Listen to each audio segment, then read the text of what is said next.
नमस्कार श्री स्वामी समर्थ. तर आम्ही काल घेतले पंढरपूरचे दर्शन आणि आज निघालो अक्कलकोटला. तर माझी खूप दिवसाने इच्छा होती बरं का स्वामीचं दर्शन घेण्याची. तर मी पहिल्यांदाच चालले आहे. मी कधीच नाही देव बघितला, पण माझी भक्ती होती आणि जी काही माझी इच्छा आहे का नाही ती पूर्ण पण झाली आहे आणि त्यासाठीच आज मला जायचं आहे. मी पहिल्यांदाच चालली आहे. तर सगळीच फॅमिली निघाली आहे. शेतातली कामं काय चलतीतच, पण 4-8 दिवस सुट्ट्या काढल्या आता आणि आता निघालो तर आम्ही आता सध्या आहोत आम्ही मोहोळमध्ये. स्वप्नात पण विचार केला नव्हतं की एवढ्या लवकर मला स्वामी बोलवतील, कारण स्वामीवर माझी पहिल्यापणापासून खूप भक्ती होती.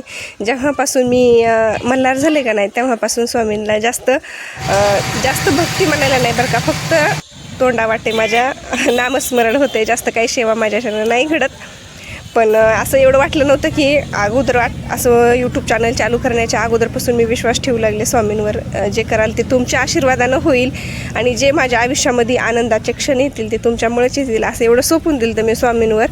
तर माझं सांगायचं झालं तर चॅनल मी गुरुवारीच चालू केलेलं होतं. त्याचबरोबर माझं मोनोटाईज पण गुरुवारीच झालं आणि बऱ्याच गोष्टी माझ्या गुरुवारी होऊन गेल्या. जसं मला मल्हार गुरुवारी झालेलं आहे तसा असं मला असं वाटते की स्वामींचा माझ्यावर आशीर्वाद आहे. आणि मला वाटलं पण नव्हतं की मी एवढ्या लवकर स्वामींच्या दर्शनासाठी पण जाईल, कारण योगायोगच म्हणावं लागेल. पंढरपूर पण मी पहिल्यांदाच पाहिलं होतं आणि पंढरपुरातूनच पुन्हा नंतर मग इकडं आलोत आणि म्हणलं आता चला इथून अक्कलकोट आणि गाणगापूर जवळच आहे, पण एस टीने प्रवास करायला मला पण सहन होत नाही आणि मुलींना पण सहन होत नाही. त्याच्यामुळे जास्त एस टीचा प्रवास आम्हाला नाही जमत. गाणगापूरला पण जायचं होतं, पण काही कारणास्तव नाही गेलो होतं आम्ही. गाणगापूर पण इथून मला वाटते 70-75 किलोमीटर येईल, पण गाणगापूरला नाही गेलो होतं आम्ही दर्शनाला. फक्त अक्कलकोटचे दर्शनं घेतली. आणि खरं सांगू का, मला जेव्हा मी मंदिरात गेले का नाही तेव्हा इतका आनंद वाटत होता ना, वाटत होतं कोणत्या तरी एकदम जवळच्या व्यक्तीला मी खूप दिवसापासून असं भेटायची इच्छा होती आणि भेटली नाही. फक्त माझ्या डोळ्यामध्ये म्हणाल का नाही तर आनंद अश्रू होते स्वामींना भेटल्यानंतर. आणि माझ्या आयुष्यामध्ये जी काही मी आत्ता स्वतः असं तुमच्यासोबत बोलू शकते किंवा जे काही माझ्या आयुष्यामध्ये सुखाचे क्षण आहेत त्याच्यामध्ये माझ्यासोबत स्वामी आहेत. आणि इथून पुढं पण जे काही माझं सुखदुःख असेल त्याच्यामध्ये पण माझे स्वामी असतील आणि त्यांचाच आशीर्वाद माझ्या पाठीशी असेल. आणि खरंच मला खूप आनंद झाला होता. आणि जसं अक्कलकोट जवळ येईल ना तसं अशी आतुरता लागली होती देवांच्या दर्शनाची. आणि एकदा सोडून आम्ही 2दा दर्शनं पण घेतले.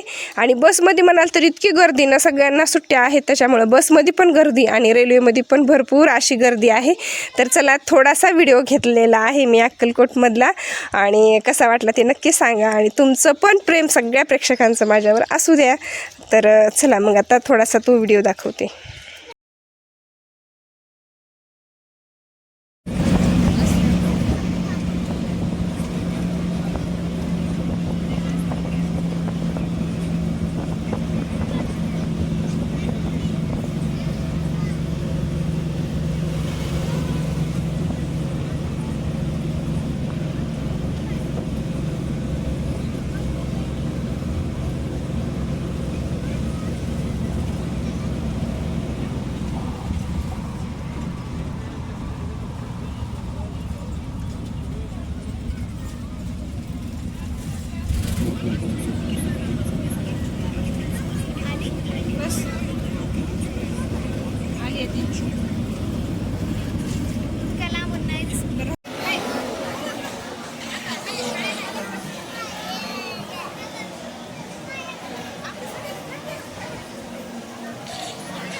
दर्शनं घेतले आणि इथं थोडा वेळ बसलात आणि खूप छान वाटत होतं. आणि आम्ही गेल्या भरपूर अशी गर्दी होती, त्याच्यामुळे आम्ही गर्दीतच दर्शन घेतलं. आणि नंतर थोडी म्हणजे अशी कमी झाली गर्दी, तर म्हणलं चला नंतर कधी आपल्याला देव पाहायला भेटते किंवा नाही भेटत, त्यांचं बोलवून आलं तर नंतर आणखीन जाता येईल. पण आम्ही नंतर आणखीन डबल एकदा दर्शनासाठी लाईनमध्ये शिरलोत आणि डबल एकदा दर्शन घेतले आणि नंतर परतीच्या प्रवासासाठी निघालो. आजचा व्हिडिओ इथंच थांबवते. कसा वाटला ते नक्की कमेंटद्वारे सांगा. व्हिडिओ पाहिल्याबद्दल धन्यवाद.